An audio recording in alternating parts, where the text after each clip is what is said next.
Magandang araw po sa inyo, Sir Blair, at sa lahat ng mga katulad kong subscriber. Tawagin niyo na lamang po ako sa pangalang ito'y. Ang kwentong aking ibabahagi ay nangyari nung 13 taong gulang pa lamang ako. Nakatira kami ng payapa sa isang baryo. Isang simpleng magsasaka ang tatay ko. Pero nagkaroon kami ng malaking problema nang dumating ang isang gahamang mayaman sa aming lugar. Kinuha nila ang mga lupang matagal na naming pinagyayaman. Wala kaming nagawa kundi ang lumikas at maghanap ng ibang matitirhan. Doon ko napatunayan na ang mga taong ganito, silang mayayaman na nilamon na ng kasakiman, ay parang mga buhay na halimaw. Hindi lang kabuhayan namin ang kanilang kinuha, pinatay din nila ang dignidad at pati na ang aming pag-asa. Para silang mga linta na habang lalong yumayaman ay lalo ring nagiging uhaw sa dugo ng mga maliliit na tulad namin. Naging hamon sa amin ni tatay ang nangyaring yun sa aming buhay. Pero sa kabila ng lahat, hindi kami nawalan ng pag-asa. Muli kaming bumangon. Lumipat kami sa bundok na ayon sa aking ama ay dating tirahan ng mga kalahi naming katutubo. Ito ang kumanlong sa amin at nagbukas ng pagkakataon para makapagsimula kami ulit. Muli, ako po si Itoy at ito ang aking kwento. Tay, pwede ba daan-daan lang? Pagod na po ako magtulak nitong kariton natin eh. Malayo pa po ba tayo? Medyo malayo pa, anak. Hindi pa nga tayo nakakalampas sa bakuran nito, Ricardo. Abay, kailangan natin magmadali bago tayo abutan ng dilim sa daan. Pero tay, kahit sandali lang, pahinga muna tayo dun sa lilim. Alam ko po, pagod ka na rin. Tiisin mo muna ito, eh. Kailangan makalayo tayo sa asyenda. Kapag tumigil tayo rito, baka maisipan pa ng mga tauhan niya na balikan tayo at kunin ang mga gamit natin. Sa bagay. Pero tay, bakit po ba sila ganun? Bakit po nila kinuha ang lupa natin ng ganun-ganun lang? Bakit hindi niyo po pinaglaban, tay? Wala tayong magagawa, anak. Wala tayong katibayan na sa atin ang lupang sinasaka natin. Hindi talaga sa atin yun. Paano hindi naging sa atin? Eh di ba ang tagal na po ninyong sinasaka yun? Saka lumaki na po ako dito. Eh sila, kailan lang naman dumating dito? Tapos, sa kanila na kagad yung lupa? Paano po nangyari yun? Wala kasi tayong titulo, anak. Hindi tulad nila. May pinanghahawakan sila. Sila ang may karapatan sa lupang yon. Kaya lilipat na po tayo sa bundok. Eh tay, wala na ba talaga tayong ibang malilipatan? Natatakot po kasi ako sa bundok eh. Dahil alam niyo, sabi ng mga kalaro ko, may mga multo at aswang daw po doon. Sabihin na natin na meron ng mga aswang at multo doon. Pero hindi sila ang dapat nating katakutan. Mas mapanganib ang mga taong buhay. Katulad po ba ni na Don Ricardo? Huwag ka na magbanggit ng pangalan, anak. Basta magtiwala ka, mas magiging maayos tayo sa pupuntahan natin. Eh paano po tay? Kung meron na naman pong mang-agaw ng lupa natin doon, baka pag nakapagpatubo na po tayo ng mga tanim doon, may magsabi na naman po na sa kanila po ang bundok. Aba, malabong mangyari yon. Hindi magkakainteres ang mga tulad nila sa mga lupang tago at malayo sa kabiasnan. Ligtas tayo ron. Talaga po? Oo naman. Kaya huwag ka na mag-alala. Doon sa bundok, magpapatayo tayo ng sarili nating kubo. At kapag nakapagkaingin na tayo, sisiguraduhin kong walang makakaagaw dun sa atin. Malapit na kaming makalampas sa dulo ng mataas na bakod ng asyenda. nang makarinig ako ng ugong ng sasakyan. Lumingon ako at tumapat sa amin ang isang makintab na kotse. Bumaba ang bintana nito at lumitaw ang muka ni Doña Hermana, ang asawa ni Don Ricardo. Oh, nandito pa pala kayo mag-ama. Saan ang punta niyo? Babalik na ba kayo sa lungga niyo sa itaas? Oo, aalis na kami. Dahil kinuha niyo ng lupa namin.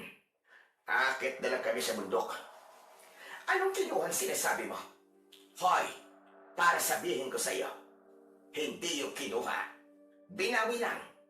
Malaki ang pagkakaiba nun, mga magmang. Hindi ho kami mga magmang. Huwag naman kayo magsalita ng ganyan. At bakit? Totoo naman Pati ang anak mo, wala kayong utang na loob. Ang tagal ninyong pinakinabangan ng lupa namin, tapos sasabihin mo kinuha. May utang na loob ho kami. Pero sabi niyo nun, hanggat masipag kaming nagtatanim, ay may matitirahan kami. Magdadalawang taon pa lang, mula na lumitaw kayo. Eto't, pinalayas niyo na kagad kami. At sumagot ka pa talaga. Yung kaperasong palay na ibinibigay ninyo, barya lang sa amin yon. Pasalamat ka nga. At pinalayas lang namin kayo, imbis na pagbayarin sa upa, mula nang gamitin ninyo ang lupa na walang pahintulot namin. Ano ka nyo? Upa? Oo. Akala nyo ba may libre pa ngayon? Magpasalamat ka at pinalayas lang kita. Kung magbago kaya ang isip ko at idemanda ko kayo para pagbayarin sa lahat ng utang ninyo. Nakita kong namutla si tatay. Biglang nagbago ang mukha niya. Nawala ang tapang at napalitan ng takot sa banta ng babae. Pasensya na ho. Hindi po kasi namin alam na meron palang may-ari ng lupang kinakainin namin. Sige ho, aalis na ho kami. Huwag niyo na po kaming idemanda. O sige, hindi na. Naku, pasalamat ka. Magandang araw ko ngayon, dahil kung hindi. At teka, gusto ko nga palang malaman mo na yung lupa na yon i-develop at gagawin ng resort. Alam mo ba kung ano ang maibibigay nun sa amin? Malaking pera, Lito. Maraming pera. Ganun ho ba? Di maganda. Ayos yan. Para lalo ho kayong yumaman. Talaga? Kaya sige na. Makakalis na kayo habang maganda pa ang mood ko. Doon kayo sa bundok. Doon. Kung saan kayo nababagay. Sige ho. Aalis na ho kami. Hinila ko ang kamay ni tatay. Masakit na sa tenga ang pananalita ng babaeng yon. Tay, tara na po. Huwag na po natin siyang pakinggan. Hoy, bata! Huwag kang nakikisali sa usapan ng mga matatanda. Wala kang boto Gusto mo bang ipakaladkad kita sa mga tauhan ko? Donya, sandali lang mo. Bata lang mo siya, pasensya na. Hindi po niya sinasadya. Hindi sinasadya. Bastos at walang braiding ang batang yan. Pareho kayong dugyot. Tama na po. Sobra na po kayo magsalita Itoy, tumahimik ka. Humingi ka ng tawad ngayon din. Po, pero tay, Sabi nang humingi ka ng tawad Wala akong nagawa nang hilahin ako ni tatay palapit sa sasakyan. Ramdam ko ang panginginig ng kamay niya sa takot. sorry po, Doña Hermana. Hindi na po mauulit. Yan! Ganyan! Turuan mo ng mabuting asa ng anak mo. Teka! Naglamig ako nang mapansin kong napatingin siya sa mga nakasupot na gamit namin na nasa kariton. Natakot ako na baka pati ito ay kanyang pagdiskatan at hindi nga ako nagkamali. Ano yung mga dala nyo? Bakit parang may nakita akong mga buto na dala ninyo dyan sa inyong kariton? Saan galing yan? Sa lupa namin? Aba, bakit niyo dinala ang mga yan? Galing po ito sa mga tanim namin. Gagamitin ho namin pag-umpisa ng anak ko. Sa akin yan. Hindi pwedeng dalhin niyo ang lahat ng bagay na galing sa lupa ko. Ibalik niyo yan sa akin. Mga magnanakaw talaga kayo. Agad na inutusan ng babae ang kanyang mga tauhan na nasa loob ng kanyang sasakyan. Hala, sige. Kunin niyo ang mga sako na yan. Lahat ng galing sa lupa namin, kunin niyo. Nanlamig ako habang pinapanood silang bumaba. Walang pasubali nilang hinalughuhog ang aming kariton. Yung mga buto na matyaga naming inipon at pinatuyo ni tatay. Mga buto ng pakwan, mais, sitaw at iba pa na inaasahan naming itatanim sa bundok ay marahas nilang kinuha. Halos madurog ako nang makita kong nilalamutak nila ang mga gamit namin at inihahagis pa sa putikan ang iba. Nakikiusap ako sa inyo, tama na ho. Huwag niyo pong kunin ang mga buto. Yun na lang po natira sa amin. Ngayon ko lang nakitang ganoon si tatay. Halos lumuhod siya sa harap ng sasakyan. Nakahawak sa pinto at panay ang pakiusap sa matandang babaeng walang puso. Pero si Doña Hermana, parang wala siyang naririnig. Nakatingin lang siya sa malayo habang pinapaypayan ang sarili. Lahat ng yan, bunga ng lupang pag-aari namin. Wala kayong karapatang kunin ang mga yan. Gusto kong sumbatan ang Donya. Gusto kong bawiin yung mga buto. Pero naisip ko na baka lalo lang lalala ang sitwasyon namin mag-ama. Masakit na sa akin na makitang pati ang dangal ni tatay ay unti-unti na rin natatapon sa kalsada, kasabay ng mga gamit namin. Wala kaming nagawa. Humarap ulit siya sa amin. Ang mukha niya ay punong-puno ng pagdidiri. Sige na, lumayas na kayo. Bumalik na kayo sa bundok nyo at doon kayo magpakabulok kasama ang mga unggoy. Ipinasara na niya ang bintana ng sasakyan at pagkatapos ay humarurot na ito.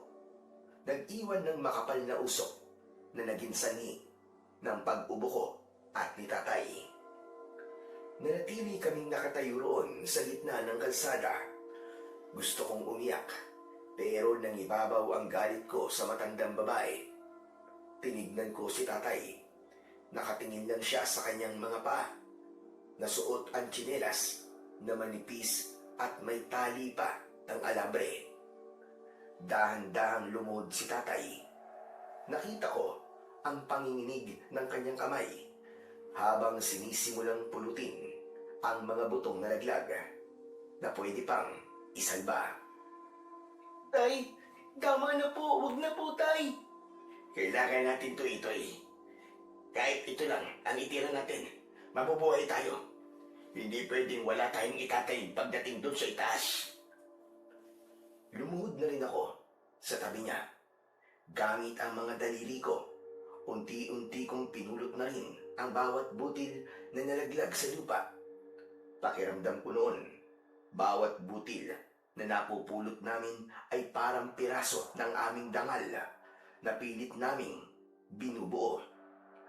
Masakit sa akin na makita si tatay ng ganun. Siya ang lalaking hinahangaan ko noon bilang siyang pinakamalakas. Pero ngayon ay nagkukumahog sa gilid ng kalsada para sa ilang pirasong buto na nalaglag. Bakit ganun sila, tay? Bakit pati mga to kailangan nilang sirain at kunin? Talagang ganun, anak. Mga katutubo kasi tayo. Mababa ang tingin nila sa mga katulad natin. Akala nila mahihina tayo. Akala nila kapag wala sila, magugutom tayo. Ganun kataas ang tingin nila sa kanilang mga sarili. Tumayo si tatay at pinagpag ang kanyang maduming pantalon. Inilagay niya ang napulot naming mga buto sa isang maliit na telang sisidlan na hindi nakuha ng mga tauhan ni Doña Hermana. Pero mali sila.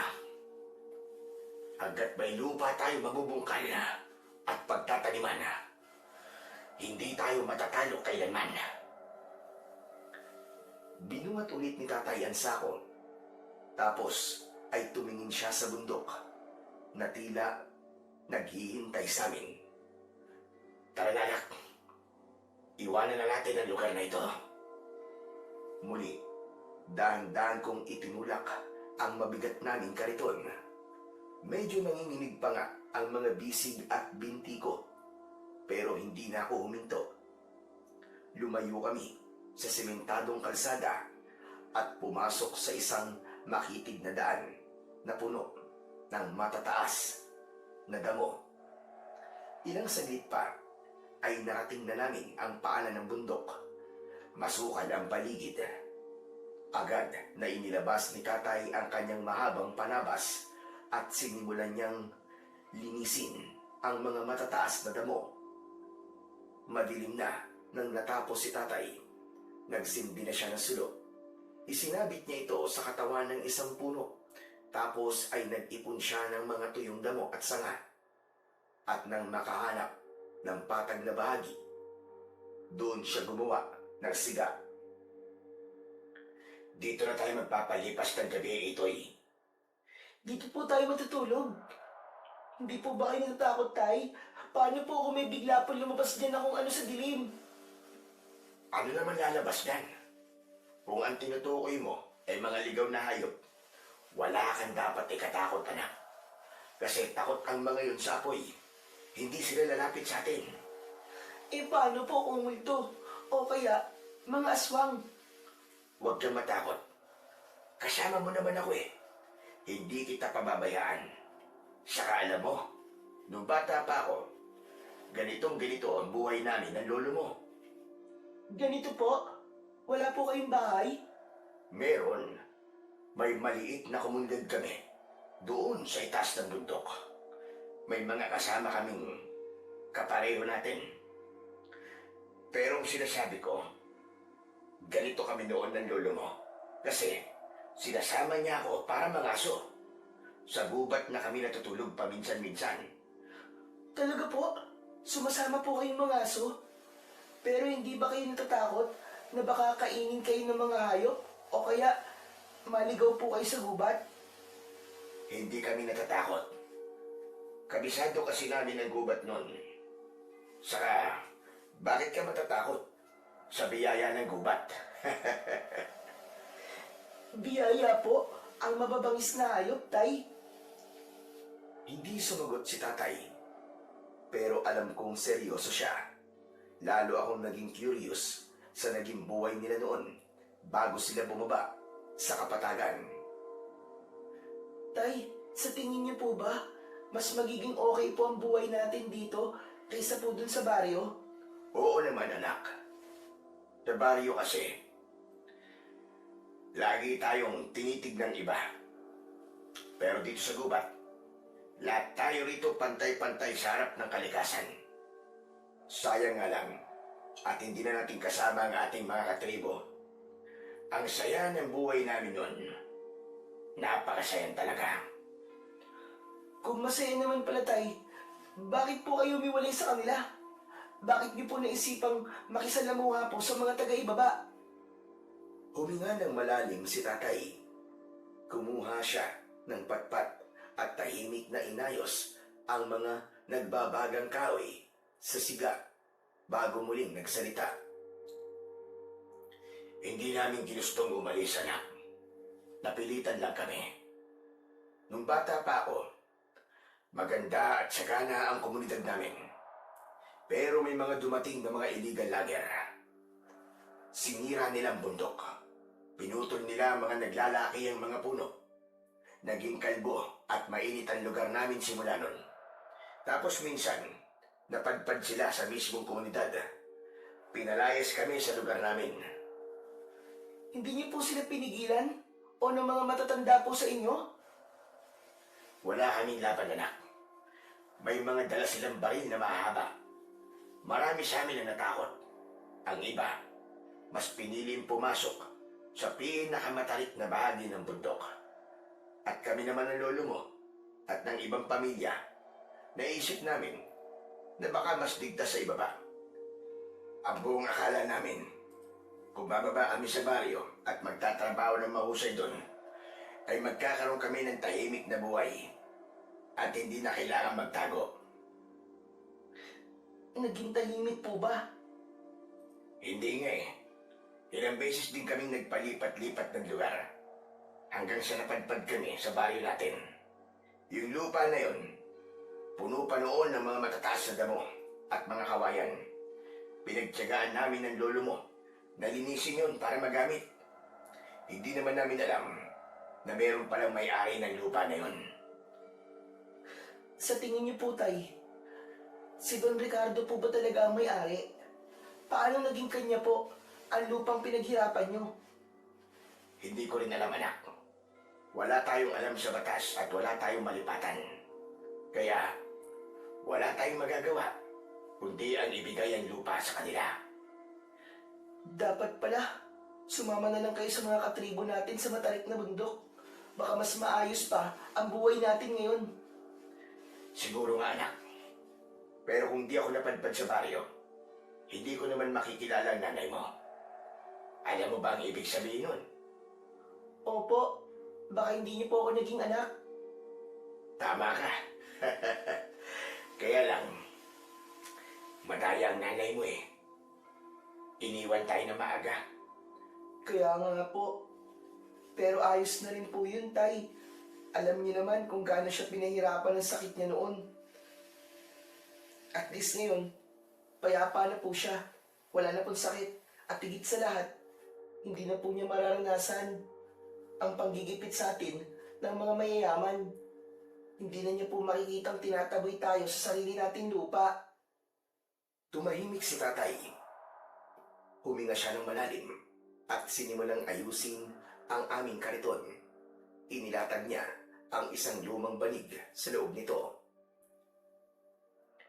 Mabuti pa matulog na tayo, anak. Medyo lumalalim na ang gabi. Kailangan nating bumawi ng lakas para bukas. Heto, nakaanda ng tulugan mo. Halika na rito, anak. Po, kayo, Tay, saan po kayo matutulog? Dito na lang ako sa labas para mabantayan kita at ang mga gamit natin. Sige na, pumasok ka na rito sa loob para maging komportable ka.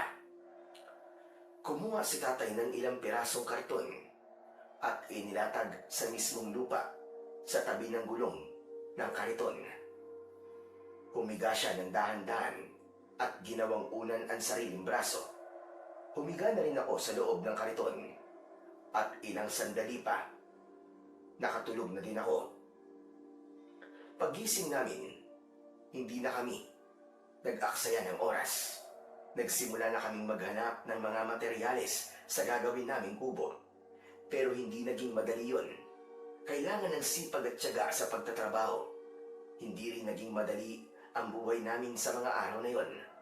Nabuhay kami sa mga bungang kahoy at sa saging para makaraos. Siguro ay inabot kami ng halos 2 o 3 linggo bago namin natapos ang munti naming kubo. Sa wakas natapos din. Ang ganda po ng kubo natin, Tay. Salamat naman at hindi na ako sa kariton matutulog mamayang gabi. O diba? Sabi ko naman sa'yo, matatapos din natin ito. Kaya nga po sulit din talaga ang lahat ng pangangati at pagtitiis natin sa mga baging. Aba, oo naman. Saka sulit din po yung ilang araw na puro saging lang ang laman po ng tiyan natin. Tay, tao pa ba ako? Hindi pa ba ako mukhang matching? Loko talagang bata ka. Hindi pa naman. Pero may gagawin pa tayo.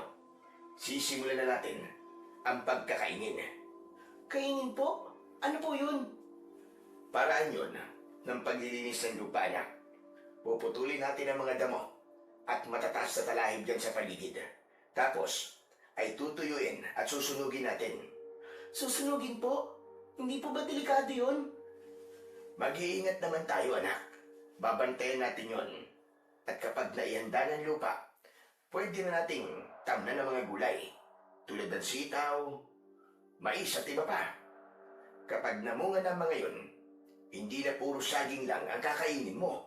Yun! Ayos yun, Tay. Sa wakas, makakakain na rin po tayo ng totoong pagkain. Bakit, anak? Totoong pagkain din naman ng saging, ha? O basta, tutulungan mo ako bukas, ha? Opo, Tay. Asahan niyo po yun. Kinaumagaan, maaga kaming nagising ulit ni tatay. Medyo masarap ang naging tulog ko kagabi dahil sa loob na kami ng kubo na tulog ni tatay.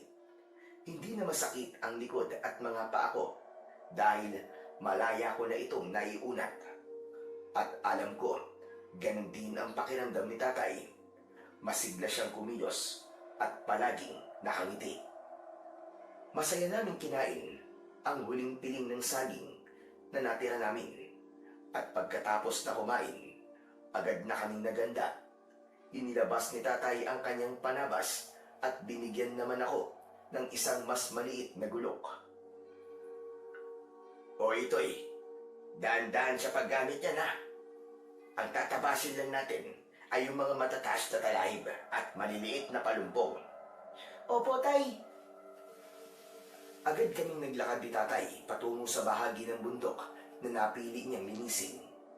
Hindi naman ito kalayuan sa aming kubo, pero kakaumpisa pa lang namin ay naramdaman ko na ang hirap. Ang katipalalito tayo sa balat. Masasanay ka rin dyan, anak. Sa una lang yan. Kapag pinagpawisan ka na ng gusto, hindi mo na mapapansin ang kate. Sige na, simulan mo na riyan sa gilid. Ipunin mo sa gitna ang mga matatabas mo para mabilis matuyo. Ilang oras kaming nagtrabaho sa ilalim ng init ng araw. Nakakapagod at nakakaubo ang alikabok mula sa mga talahib. Pero tuwing nakikita ko ang determinasyon ni tatay sa paghahawan, nabubuhayan din ako ng loob. Mabilis na lumipas ang ilang araw. Dahil sa tindi ng sikat ng araw sa itaas ng bundok, mabilis na natuyo ang mga talahib at damo na aming tinabas. Handa na ang lahat para sa susunod naming hakbang. Ito'y halika rito, anak. Simulan na natin ang pagsusunog. Lumapit ako kay tatay at itinuro niya ang mga nakatumpok na mga damo sa nilinis naming kapirasong lupa. Tay, sigurado po ba kayong ayos lang po magsunod dito? Baka mamaya magalit po mga bantay ng gubat. Huwag kang mag-alala, anak. Ilang gabi ko na itong idinadasal at ipinagpapaalam sa kanila. Siguro naman ay papayag na sila. O ano, handa ka na ba? Opo, Tay. Handa na po ako. Kumuha si tatay ng isang dakot ng tuyong damo. Sinindihan ito at inilagay sa ilalim ng tumpok. Mabilis na gumapang ang apoy. Narinig ko ang lagiti ng mga nasusunog na sanga. Doon ka sa bandang itaas at ako naman dito sa ibaba, anak. Tignan mo yung ginawa kong guhit sa lupa, ha? Kapag nakita mong lumampas ng apoy doon sa guhit, paluin mo kagad para hindi kumalat ang apoy. Oh, eto ang pamalo mo. Mag-iingat ka, ha? Opo, Tay. Sige po. Mabilis akong tumakbo paakyat. Nakita ko nga doon ang ginawang guhit ni tatay. Agad akong naganda at nag-abang. Sa una, maayos ang lahat. Kontrolado namin ang apoy. Masaya pa nga ako habang pinapalo ang maliliit na apoy na lumalapit sa paa ko. Pero biglang nagbago ang ihip ng hangin. Mula sa pagiging banayad, bigla itong lumakas at mas tumindi din ang sikat ng araw. Biglang lumakas ang dila ng apoy. May lumipad din at nalipat sa kabilang bahagi doon sa parte na hindi pa namin nalinisan ni tatay at puno yun ng mga tuyong talahib. Tay, tumalon po yung apoy sa kabila. Napalingon si tatay. Nanlaki ang mga mata niya nang makita ang mabilis na paggapang ng apoy sa tuyong mga damo. Naku po, Itoy. Kumuha ka ng mas malaking sanga. Bilisan mo. Kailangan natin patayin yan bago umabot sa mga puno. Tumakbo ako at kumuha ng sanga ng ipil-ipil. Hinampas ko ang apoy. Pero dahil sa lakas ng hangin, lalo lang itong lumalaki. Ang init ay dumikit sa mukha ko at napaubo na din ako dahil sa kapal ng usok. Tay, hindi ko na po kaya! Ang init po! Huwag kang tumigil! Kumuha ka ng lupa! Hagisan mo! Nagmamadaling naghagis si tatay ng lupa gamit ang kanyang mga kamay. Ginaya ko siya. Nagkukumahog kami. Pero bigo kami. Gumapang ang apoy pataas, papunta sa mas masukal na bahagi ng gubat. Tay, masusunog po ang gubat! Natatakot na po ako! Diyos ko, hindi ganito ang plano ko. Hindi ganito. Tay, paano na po yan? Mas lalo na po lumalaki ang apoy. Ano pong gagawin natin? Halika na. Wala na tayong magagawa, Itoy. Bumaba na tayo. Baka makulong tayo sa apoy. Dali! Atras na tayo! Umatras ako. Nanginginig na ang tuhod ko. Nakita ko pa rin lumalaban si tatay. Pero masyado na talagang malakas ang apoy. Galit na galit ito na parang halimaw na nilalamon ang lahat ng madaanan nito. Natakot ako ng gusto dahil hindi lang ang pangarap naming bukid ang mawawala, pati na ang buong bundok. At siguradong kami ang sisisihin ng mga tao sa ibaba. Tumigil na si tatay. Nakita kong ibinaba niya ang kanyang mga kamay. Alam kong naubusan na siya ng lakas at paraan. Ang apoy ay masyado ng malawak. Lumapit siya sa akin. Punong-puno na ng uling at dumi ang kanyang muka at katawan. Hinawakan niya ang balikat ko at pinaluhod sa lupa. Magdasal tayo, anak. Wala na tayong magagawa, kundi ang humingi ng tulong sa itaas at sa mga bantay ng gubat. Opo, Tay. Nakaluhod kaming dalawa. Pumikit si tatay at nagsimulang magdasal. Pero hindi ko napigilan ang sarili ko na magsalita at magambala ang kanyang pagdarasal. Tay, kasalanan ko ba to? Hindi ko po kasi nabantayan ng apoy na maayos. Hindi, anak. Aksidente ito. Walang may gusto na nangyari. Magdasal ka. Humingi ka ng tawad sa kagubatan. Pumikit ako ng mariin at nagdasal ng taimtim.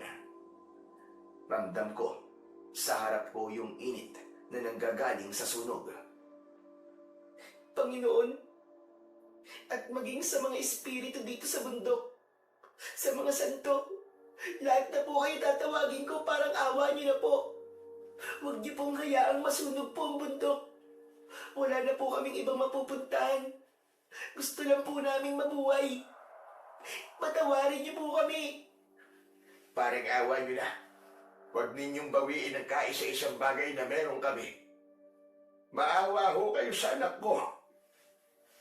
Bigla akong nagmulat ng aking mga mata nang makaramdam ako ng malamig na simoy ng hangin. Napansin kong biglang dumilim ang langit.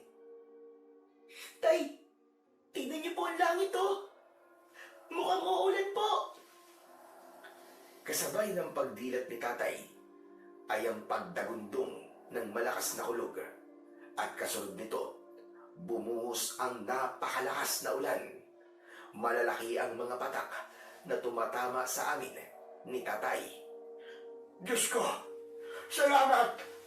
Maraming salamat at pinakinggan niyo kami! Tay, tingnan niyo. Namamatay na po ang malakas na apoy. Tumayo kami ni tatay at nagyakapan sa gitna ng malakas na ulan. Ang uling at alikabok na nasa aming katawan ay nahugasan na rin ng ulan. Tignan mo, anak. Napakagaling talaga ng dasal. Makapangyarihan talaga. Isang himala ang pangyayaring ito, Itoy. Kaya nga po, Tay, ang galing. Para pong magic. Akala ko po talaga katapusan na po natin kanina eh.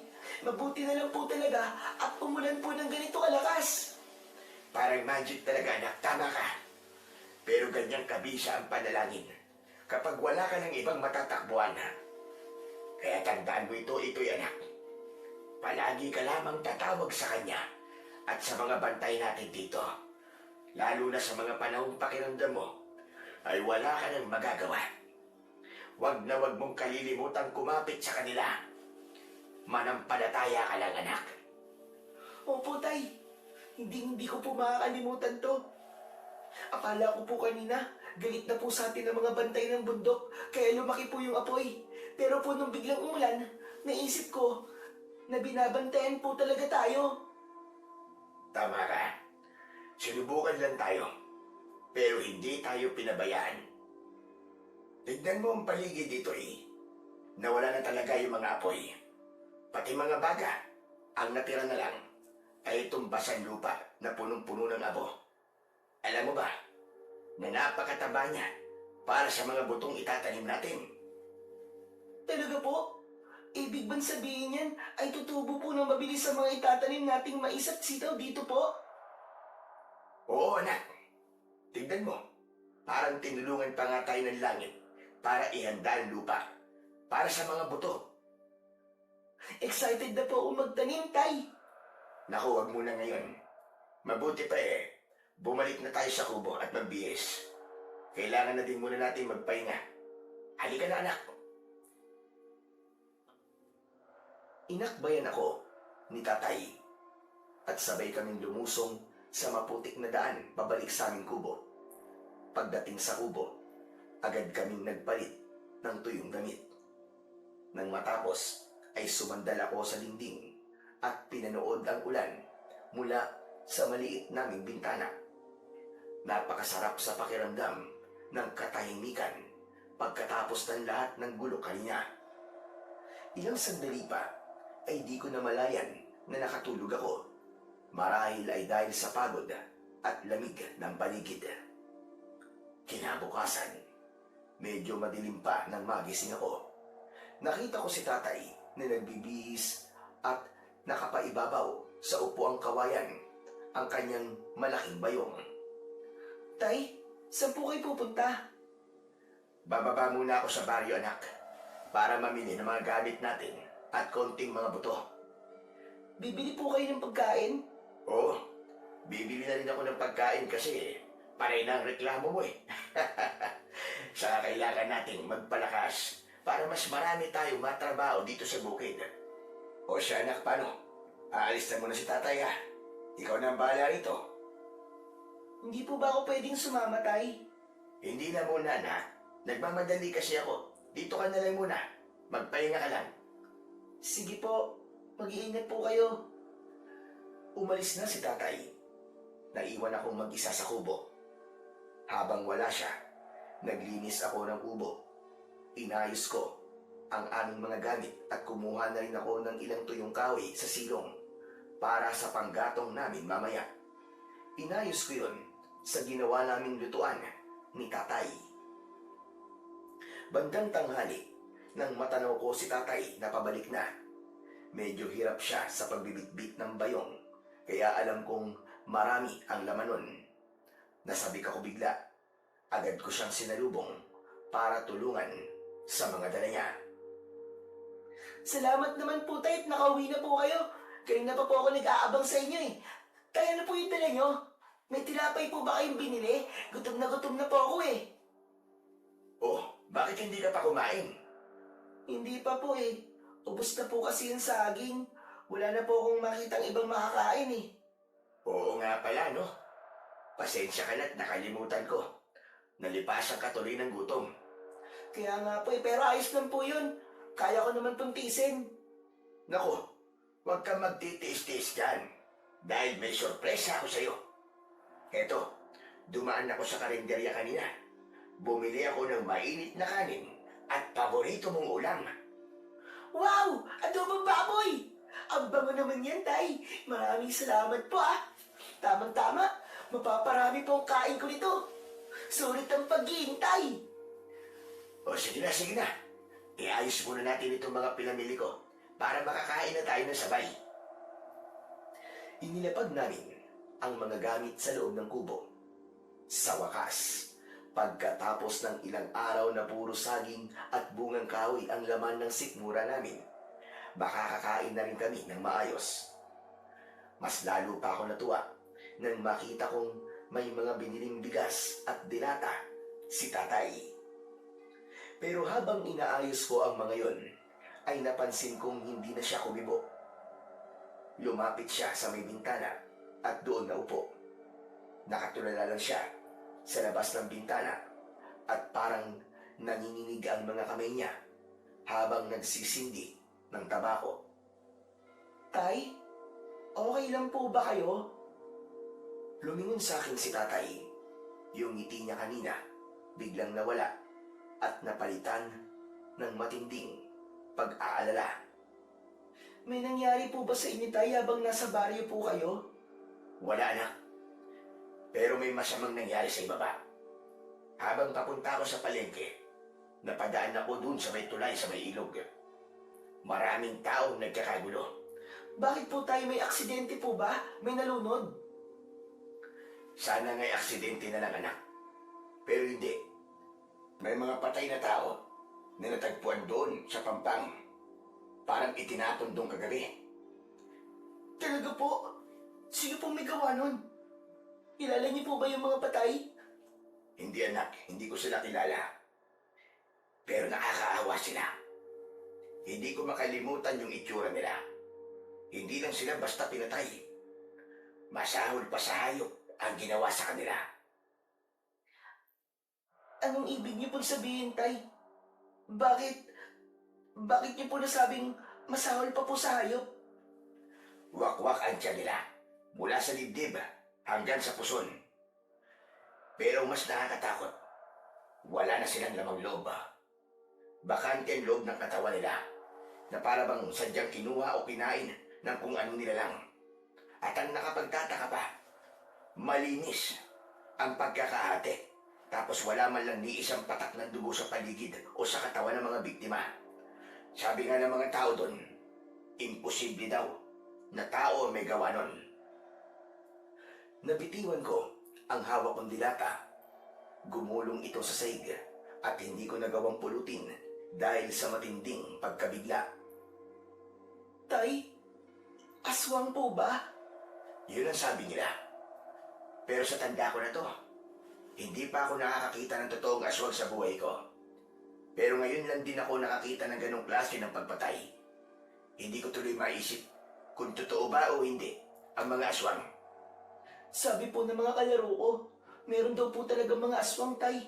Lumalabas sila kapag gabi, lalo na po kapag kabilugan ng buwan. Naghahanap po sila ng mga tao na pwede po nilang maging biktima. Tapos, kakainin po nila ang atay at puso. Kung may mga aswang nga ba sa baba, mas lalo tayong dapat na mag-ingat dito. Baka mamaya ay matunto nila ang lugar natin. Natatakot po ba kayo sa aswang, tay? Hindi, anak. Pero natatakot ako para sa'yo at sa kaligtasan mo. Huwag po kayong mag-alala, tay. Magdasal na lang po tayo para sa proteksyon po natin. Sabi niyo nga po, di ba? Binabantayan po tayo ng mga espiritu dito sa bundok. Tama ka, anak. Mabuti pinaalala mo sa akin yan. Pero kailangan pa rin natin maganda para kung sakali man na may maligaw dito at manggulo, kaya natin lumaban. May pagtatanggol natin ang ating mga sarili. Ano pong kailangan natin gawin? Magsasanay tayo, anak. Hindi pwedeng nakaupo lang tayo rito at maghihintay ng kung anong mangyayari. Ano pong klaseng pagsasanay, tay? Tuturuan kita kung paano ang mga so. Bakit naman po pangangaso, tay? Ano pong may tutulong yan kung sakaling salakayin po tayo ng mga aswang? Makinig ka ito, anak. Kapag alam mo kung paano huliin ng isang mailap na baboy mo, kaya mo na rin pitagin o huliin ang anumang masamang loob na papasok dito sa teritoryo natin. Talaga po? Huminga ako ng malalim. Medyo kinakabahan ako, pero nakaramdam ako ng konting excitement. Dahil bago sa akin ang gustong ituro ni tatay. Saka tama si tatay. Kailangan ay maging handa kami at hindi kami magpapatalo ng ganun lang. Sige po, Tay. Turuan niyo po ako. Gusto ko po, maging kasing galing niyo po ako sa pangangaso para kahit wala po kayo dito sa bahay, kaya ko pong protektahan ang sarili ko. Iyan ang anak ko. O sige, bago tayo magsimula sa practice, kainin muna natin yung adobo at kanin. Magpalakas tayo ng katawan. Dahil simula mamaya, mangangaso na tayo. Masarap ang kain namin ng tanghalian. Malinamnam ang adobong baboy.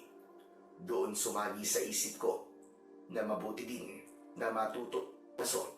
Hindi lang dahil sa gusto kong matuto kung paano ko ipagtatanggol ang sarili ko, kundi para na rin makatikim kami ng masarap na ulam ni tatay. Samantala, nang matapos kaming kumain at magligpit, inayos na ni tatay ang mga supot ng buto sa ibabaw ng aming maliit na lamesa. Itatanim na natin ang mga ito, anak. Sige po, Tay. Bali ganito, hahatiin natin ito sa 2 batch. Yung iba, itatanim natin sa itaas at yung iba naman ay dito sa may malapit sa kubo natin. Bakit kailangan pa pong hatiin, Tay? Hindi ba pwedeng pagsamasamahin na lang po lahat sa iisang lugar para hindi na po matrabaho at para kapag nagdilig ay hindi po tayo mahihirapan? Hindi pwede, anak. Kailangan ay magtanim tayo sa 2 bahagi para kung sakali man na may maligaw na hayop dito at sirain ang isang bahagi, merong matitira. Dapat lagi tayo may reserba. Nang maiayos na ang lahat, kinuha na namin ang mga gamit at lumabas ng kubo. Mabuti na lang at medyo makulimlim ang langit ng mga oras na yon. Kaya naman, hindi masakit sa balat ang araw. Sinimulan namin itanim ang mga buto. Gumawa ng butas si tatay gamit ang matulis na kahoy. Maingat kong hinuhulugan ng 2 o 3 buto ang bawat butas. Natapos kami sa pagtatanim. Bandang 3:00 ng hapon. Pawisan kami pareho, pero masaya kami dahil nakikita ko ang itsura ng aming munting sakahan sa isip ko. Pero hindi pa doon natatapos ang araw. Pag-uwi namin sa bahay, ay agad niyang inilabas ang isang lumang pana at palaso. Hala, may ganyan ka palang gamit, Tay. Oo naman. Nung bata pa ako, ito ang gamit ko sa pangangaso. At siya namang ipapamana ko sa'yo. Talaga po? Kaso lang, hindi naman po ako marunong gumamit niyan eh. Kaya nga kita tuturuan eh. Huli ka na. Doon tayo sa banda ron. Naglakad kami ng kaunti palayo sa kubo. Nang nakarating kami sa isang patag na bahagi, malapit sa malalaking puno, inabot sa akin ni tatay ang pana. Mabigat ito at gawa sa pinanday na bakal. Hawakan mo rito sa gitna. Huwag masyadong maigpit. Dapat ay relax lang ang iyong palad para hindi manginig ang iyong asinta. Itinuro ni tatay ang tamang tayo. Dapat ay bagyang nakabuka ang mga paa at diretso ang likod. Kinuha niya ang isang palaso na ang dulo ay gawa sa matulis ding bakal. O sige, ganyan nga anak. Ipasok mo ang dulo ng palaso sa pisik. Hilahin mo hanggang sa umabot sa iyong balikat at sa tapat ng iyong panga. Gamitin mo ang lakas ng likod mo. Tay, ang hirap. Ang higpit. Hinga ka muna ng malalim, tapos ay dahan-dahan mong banatin. Isipin mo na bahagi ng iyong braso ang pana at palaso na yan. Sige, gawin mo. Banatin mo. Kaya mo yan.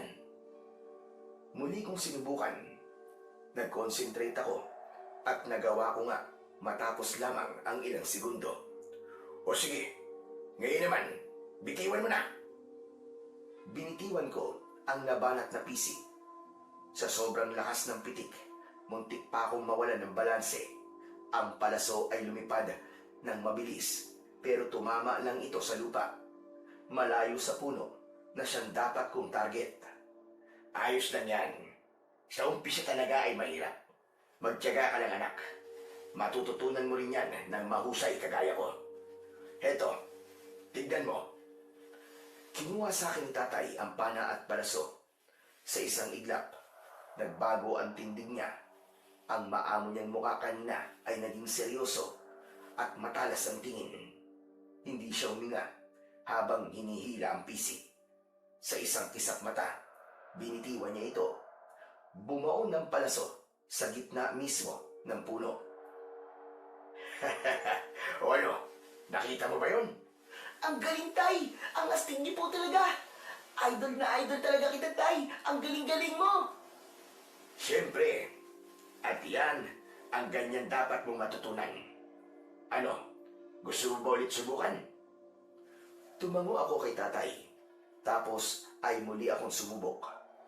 Sa muli kong pagbitaw, ganun pa rin, sa lupa pa din ang tama. Ayos lang yan anak, hindi naman tayo nagmamadaling matuto ka kagad. Basta magtiyaga ka lang at makukuha mo din ang tamang pag-asinta. Salamat po, Tay, ah. Hayaan niyo po at palagi po ako mag-iensayo. Tama anak, mag-ensayo ka na mag-ensayo. Dahil kapag natuto kang pumana ng mailap na hayop sa gitna ng gubat, hindi ka na mahihirapan kung sakaling may masamang nilalang na sumalakay sa atin dito. Ang aswang ay parang hayop din. May amoy, may tunog at may galaw. At may takot din sila sa matutulis na bagay. Sa sinabi nga ni tatay, mas lalo pa akong ginanahan. Hindi ako tumigil kahit na puro sablay. Hanggang sa huling tira ko, bumaon ng palaso sa gitna ng puno. Doon mismo sa tinamaan ng tatay ko. Tay! Natamaan ko na! Kita niyo po yun! Ang galing ko, Tay! Nagawa ko po! Yahoo! Magaling anak, magaling. Nakangiting sabi ni tatay habang tinatapik ang balikat ko. Ramdam ko ang labis na pagmamalaki niya. Sa wakas, pagkatapos ng maraming sablay, nagawa ko ring itama ang palaso sa gitna ng puno. Ang sarap sa pakiramdam. Samantala, dahil magtatakip siling na, nagpasya kaming bumalik sa kubo. Nang makabalik na kami, ay hindi pa rin nagpahinga si tatay. Inilapag ko ang pana sa aming papag, habang siya naman ay dumiretso sa isang sulok kung saan nakatago ang kanyang malaking batong hasaan. Kinuha niya ang kanyang paboritong itak at ginagamit pa niya nung nasa hasyenda kami. Tay, kailangan bang hasain ng gusto yan? Matalas naman na yan, Tay, ah. Parang kailan lang po nung huli niyo pong hinasayan. Hindi kasi sapat yung basta matalim lang anak. Kailangan ay matalim na matalim para makasugat ka ng aswang. Sinubukan ni tatay ang talim sa pamamagitan ng pagdaan nito sa isang hibla ng kanyang buhok. Nang mahati ito ng walang kahirap-hirap, tumango siya ng sunod-sunod. Ayos ka to. Matalim na. Kumuha siya ng isang basahan na may konting langis at maingat na pinunasan ang bakal para hindi ito kalawangin. Inilagay ni tatay ang itak sa kanyang bewang. Parang nakahanda siya anumang oras. Nang matapos, ay agad niya akong inutusan na isarado ang mga pinto at bintana. Lumipas ang mga araw at gabi. Wala namang anumang masamang nangyari sa amin ng tatay ko. Unti-unting nawala ang takot na nararamdaman namin sa unang gabi. Naging maayos ang takbo ng buhay namin sa bundok. Sa umaga, abala kami sa pag-aalaga ng aming mga tanim. Hanggang sa sumibol na ang iba. Sa hapon naman ay nagpapatuloy kami sa pagsasanay. Dahil sa tiyaga ni tatay, na master ko na ang paghawak ng pana at palaso. Hindi na ako sumasablay sa pag-asinta at kaya ko na rin gumalaw ng tahimik. Isang gabi, Naisipan ni tatay na dalhin ako sa ibang bahagi ng gubat. Ngayong gabi, susubukan na natin mga suanak. Kailangan na rin natin subukan yung galing mo. O ano, handa ka na ba ito'y anak? Opo tay, handa na po ako. Saan po tayo pupunta? Doon tayo sa gawing itaas, sa may malapit sa bangin. Maraming baboy ramon na lumalabas kapag ganitong madilim ng buwan. Minsan nakita ko na sila doon. Sige tay, tara. Tamang-tama, namimiss ko na rin pong mag-ulam ng adobong baboy. Pumasok kami sa masukal na bahagi ng gubat at umakyat sa itaas. Maingat ang aming naging mga hakbang. Nakasunod lang ako sa likod ni tatay. Pero habang naglalakad kami, papunta sa eksaktong lugar na sinabi ni tatay, ay may nadaanan kaming isang malaking kuweba. Biglang tumigil si tatay. May narinig kaming mga boses ng tao. Huwag kang maingay, anak ha. Hindi natin alam kung sino mga yan. Kailangan natin mag-ingat. Dahan-dahan kaming gumapang palapit sa bukana ng kuweba. Nagtago kami sa malalaking bato at makakapal na halaman. Sumilip kami ng kaunti, pero puro kadiliman lang ang nakikita namin. Intindihin niyo ang sitwasyon. May problema tayo sa lumang kuta. Hindi na ligtas doon dahil masyadong malapit na sa mga nagroronda. Kailangan na namin humanap ng bagong tirahan para sa buong kulto. Itong lugar na to, hindi ba pwede dito? Mahirap dito, malamig, madilim at kulang sa pagkain. Hindi kami sanay sa ganitong lugar. Saka paano, kung matuntun kami ng tatay mo? Alam mo naman, ang ginagawa niya sa mga miyembro na tumitiwalag sa kanya. Huwag kayo mag-alala. Ako bahala sa inyo. Hindi ko kayo pababayaan. O sige, ako nang bahala sa paghanap ng isang magandang lugar para sa inyo. Bigyan niyo lang ako ng ilang buwan. Pero hanggat wala pa, dito na muna kayo. Napasiksik ako sa likod ni tatay. Bakit hindi na lang kami sa inyo? Hindi maaari doon.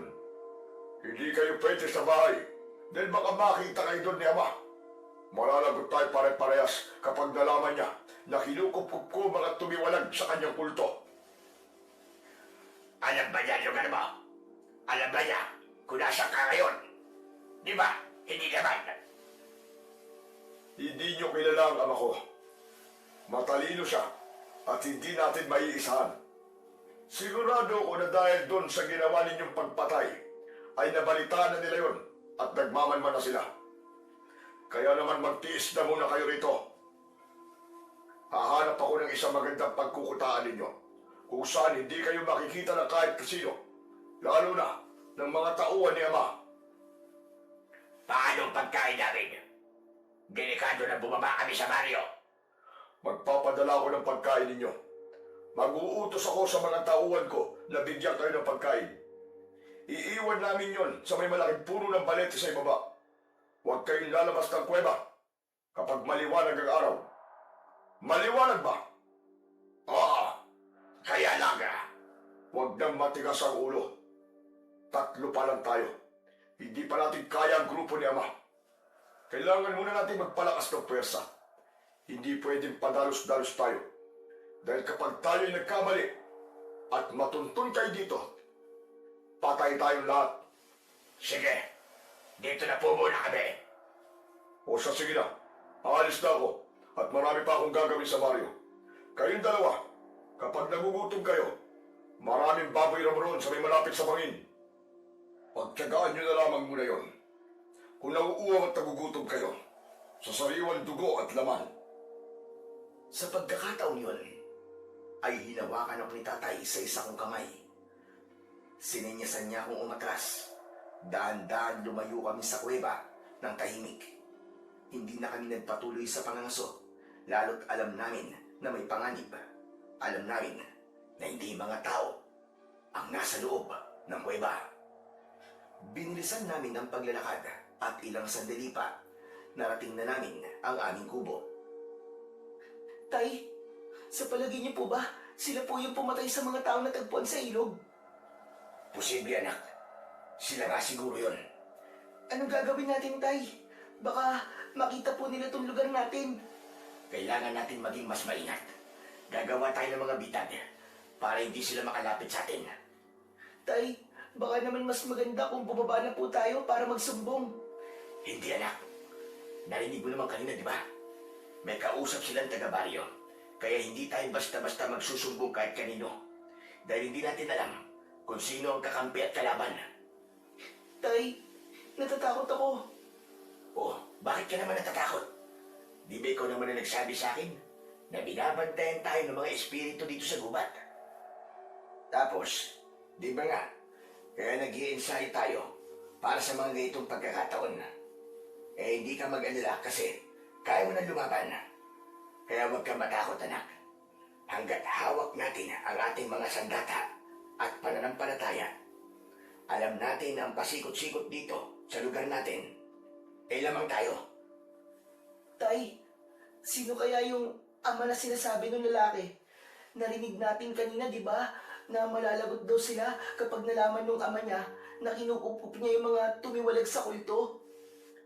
Sigurado ko, anak, na malaking tao yon sa baryo o kaya sa bayan. Pero hindi natin alam kung sino. Ang alam lang natin ay may hidwaan sila. Yung anak, nagtatayo ng sariling kuta niya rito sa itaas na hindi alam ng ama niya. Gulo yun. At kapag may gulo, ang mga makapangyarihan, laging ang mga maliliit na gaya natin ang nadadamay. Kaya nga po eh. Inayos na ni tatay ang aming higaan. O siya, sige, matulog na tayo. Kailangan natin ng lakas para bukas. Marami tayong gagawing mga patibong. Mahirap na. Mas maigi nang may depensa tayo kung sakali mang mapadpad ang isa sa kanila dito sa atin. Tumango ako at nahiga sa banig nang maiayos na ni tatay ang aming higaan. Pero makalipas ang ilang oras, hindi ako dalawin ng antok. Iniisip ko ang aming mga tanim. Ang mga mais at mga sitaw ay nagsisimula ng tumubo. Nag-alala ko na baka sirain na naman nila ang pinagpaguran namin ni tatay. Tay, gising ka pa po ba? Oo, anak. Ikaw, bakit di ka pa natutulog? Yung mga tanim po natin, Tay. Sa katumbahay, baka kunin po nila ulit. Pangako ito, anak. Hindi ko bibitiwan ang lugar na ito. Sa atin ito.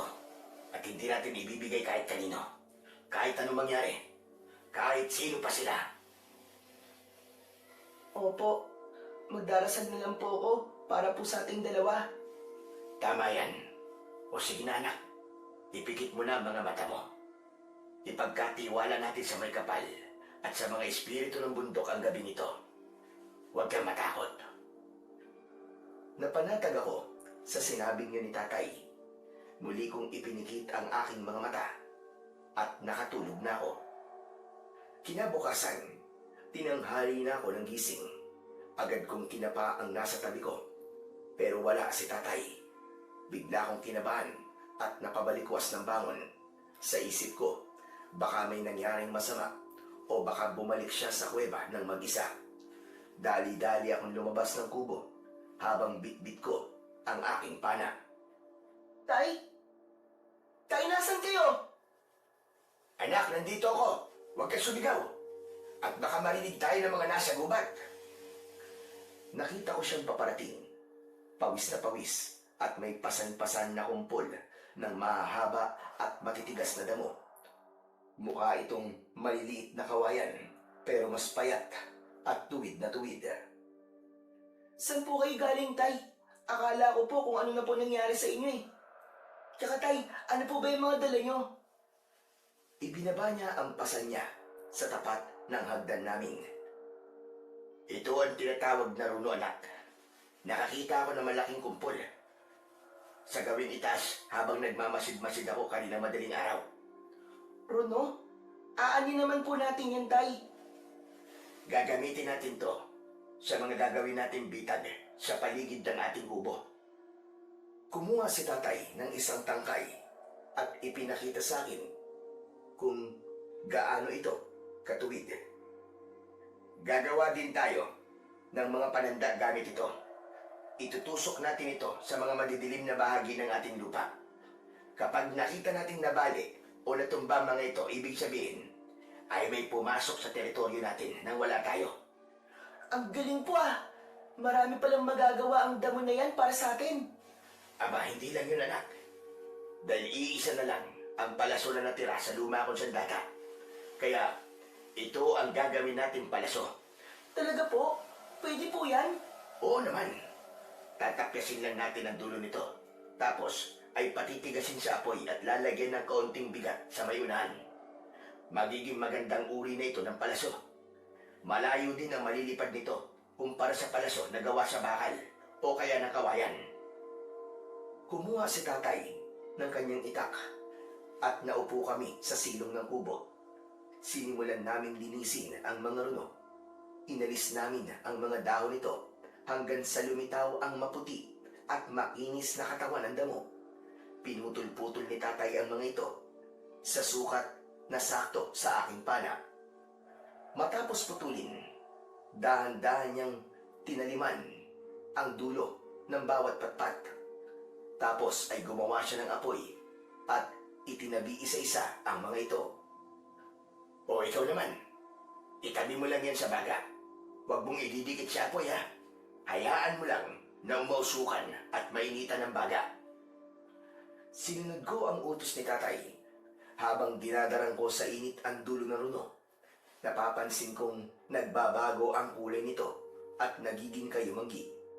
At nang hawakan ko ang mga natapos ni tatay, ramdam kong tumigas nga ang dulo nito at tumalim na parang bakal.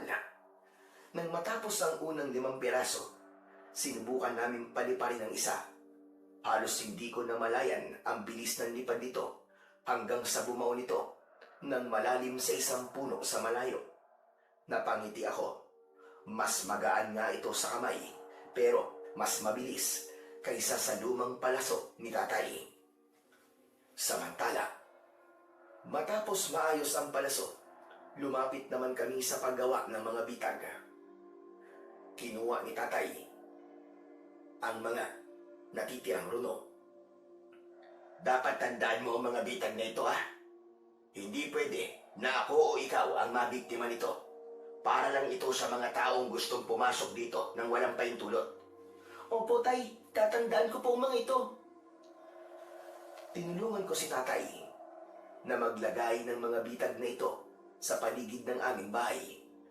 Gumawa na rin kami ng isang simpleng balatik, isang uri ng patibong na gawa sa kawayan at runo na bibitaw kapag may natapakan na tali. Naglagay kami sa palibot ng kubo at doon sa may taniman. Siniguro namin na bawat sulok ay may nakaabang na panganib para sa sino mang magtatangkang pumasok nang walang paalam. Lumipas ang 1 buwan, ngunit wala namang nangyaring masama sa amin. Wala ding sumalakay na aswang, pero nagkaroon kami ng isang malaking problema. Ang dating malamig na simoy ng hangin ay napalitan ng kakaibang init. Nagkaroon ng tagtuyot, yung sapa na tuyo, at pati na yung bukal na pinagkukunan namin ng maiinom.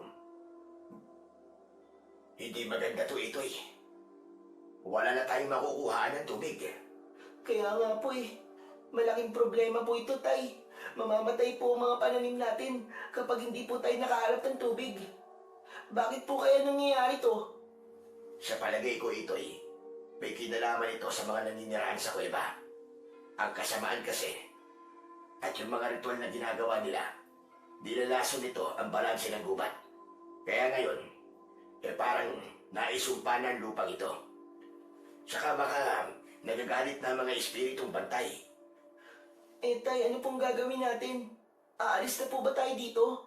Hindi anak. Ang kailangan lang natin ay gumawa ng paraan. Kung walang tubig dito sa taas, kumuha tayo sa ilalim ng tubig.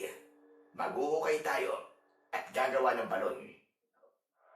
Nagdesisyon kaming maghukay ng balon sa likod mismo ng aming kubo. Gamit ang lumang pala, bareta at piko, sinimulan na namin ang pagbubungkal. Mahirap, sobrang hirap pero pinagtiyagaan namin. Ilang araw din kaming nagukay mula sa pagsikat ng araw hanggang sa paglubog. Nasa ikapitong araw na kami ng pag-ukay. Nasa loob kami ng malalim na butas. Halos lampas tao na din ang lalim nito. Tay, parang wala naman pong tubig dito. Ang lalim na po ng nauukay natin pero wala pa rin po. Huwag kang susuko, anak. Konting tiyaga na lang. Meron yan. May bubukal din na tubig dyan. Umupo ako sa gilid ng hukay at sandaling nagpahinga. Pumunga ako ng isang dakot na lupa. Nakakatapyas ko lang. Mamasa-masa ito ng kaunti kumpara sa ibabaw. Inilapit ko ito sa ilong ko hanggang sa natigilan ako. Tay, ang bango po ng lupa. Parang amoy rosas po. Napahinto si tatay sa paghila ng timbang may lupa. Kumuha din siya ng putik at siningot ito ng malalim sabay umiling. Wala naman ito ya. Amoy lupa pa rin naman. Baka guni-guni mo lang yan dahil sa gutom at uhaw mo. Mabuti pa ay magpahinga ka na lang muna. Ako rin. Ibababa ko na ang lubid at umakyat ka na dito. Hindi po, Tay. Sigurado po ako mabango po talaga ang lupa. Saka, mamasa-masa po. Sa palagay ko, malapit na po tayo tulad po ng sinabi nyo kanina. Konting hukay na lang po at magkakatubig na. Muli kong binareta ang lupa. Tumama ang bakal sa isang matigas na bato sa ilalim. Subalit pagkatapos nun, may narinig kaming malakas na singaw. Tay, ano yun? May sumisingaw po sa ilalim. Umatas ka ito eh.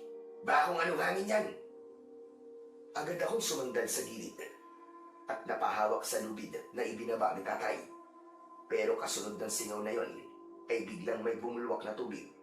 Pero hindi ito basta umagos o bumukal lang. Para itong balisuso o apa na bumubulwak ng paikot at pataas. Ang tubig ay hindi marumi o maputi. Kumikinang ito na parabang kristal kahit nahahaluan pa ng putik. Itoy, umakyat ka na dali! Agad akong kumapit sa lubid at mabilis na umakyat bago pa man mapuno ang balon. Ramdam ko sa paanan ko ang malamig na tilamsik ng tubig na mabilis ang pag-angat. Pagdating ko sa itaas, agad kong inabot ang kamay ni tatay para tulungan akong makaahon.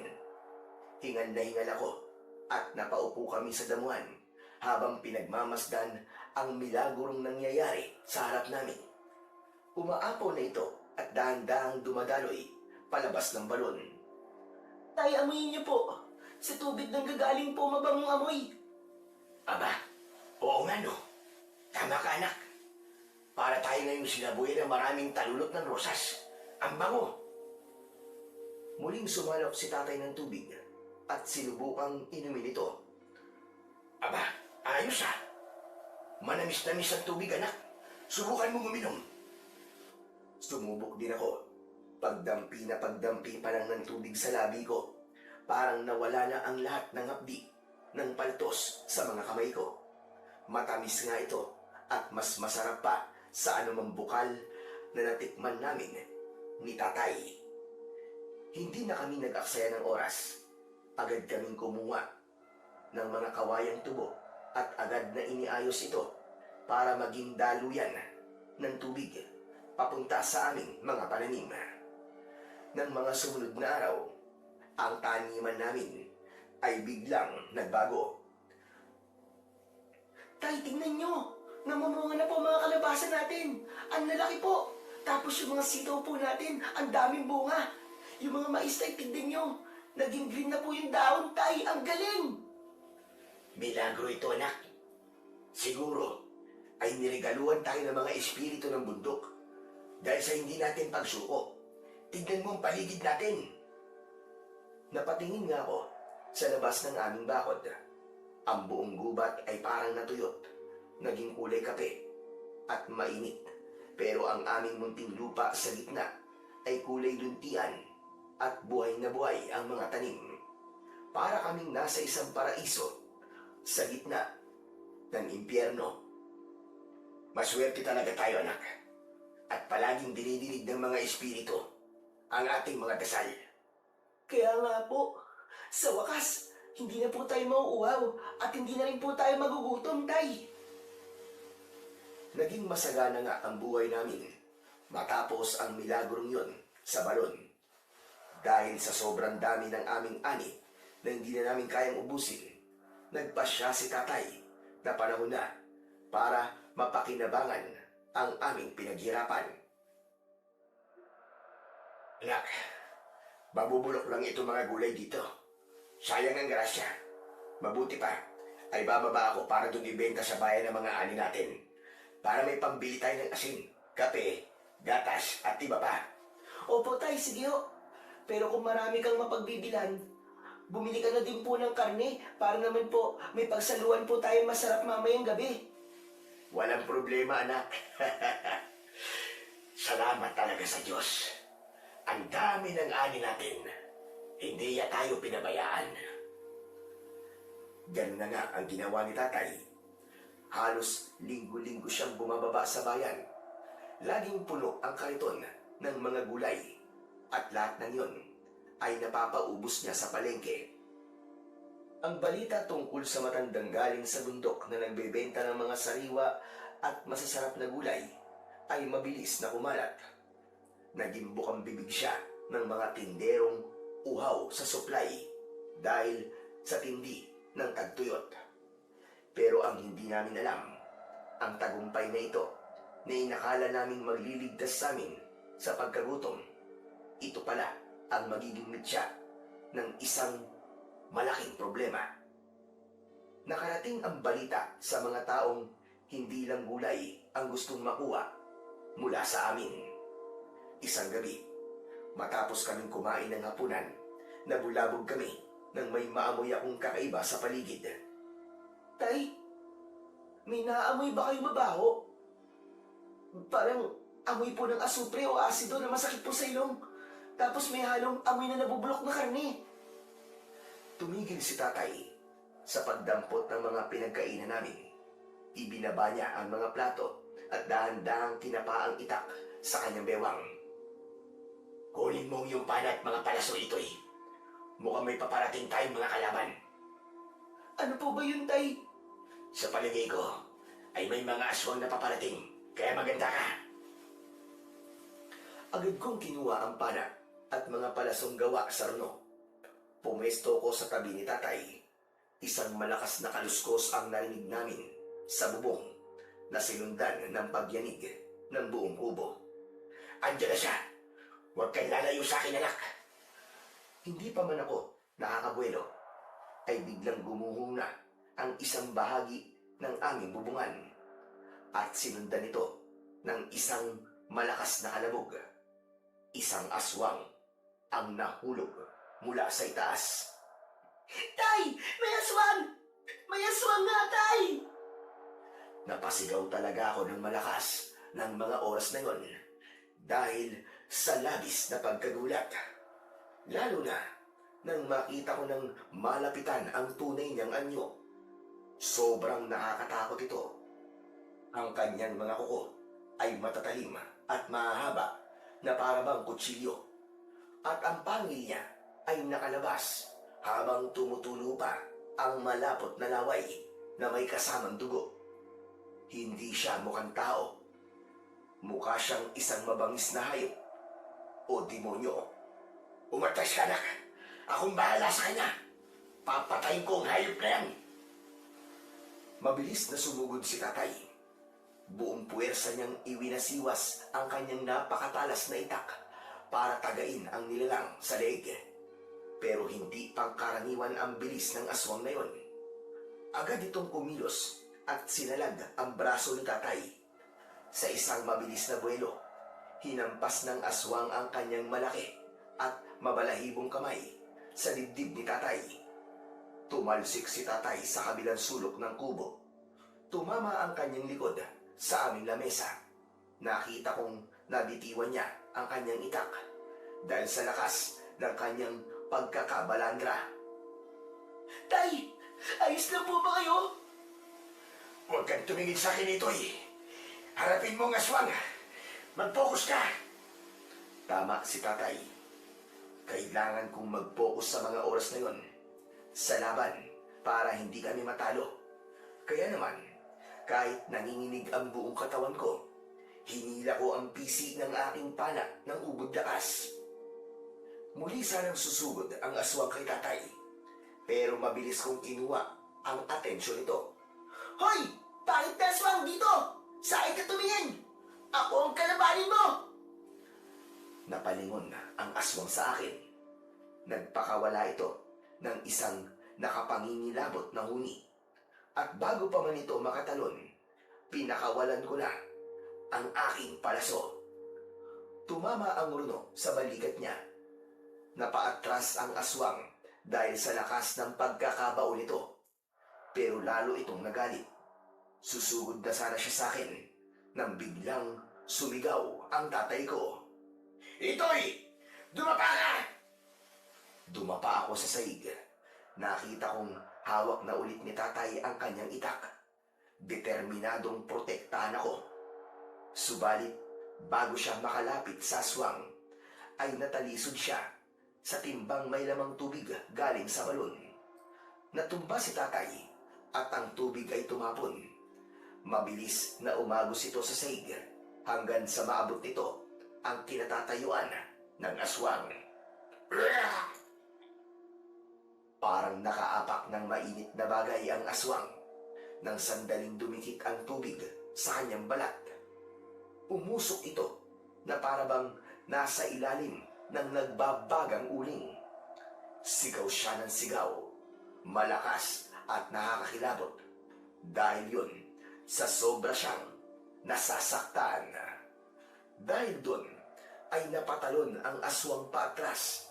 Namimilipit talaga ito sa labis na sakit. Dahil sa taranta, sinira nito ang pinto namin at lumabas ng kubo.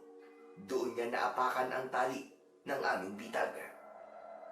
Isang matulis na kawayan ang humampas ng malakas sa kanyang tagiliran. Tumalsik ang aswang sa isang puno. Umiyak at umalulong siya sa sakit hanggang sa tuluyan na siyang nawala sa aming paningin. Naiwan kaming dalawa sa nawasak naming kubo.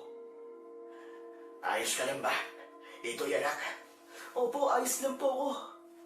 Pero tay, may mga sugat po kayo. Marami rin pong dugo ang braso nyo. Wala to anak. Malayo naman to sa bituka. Mabuti na lang at tumakas na ang aswang na yun.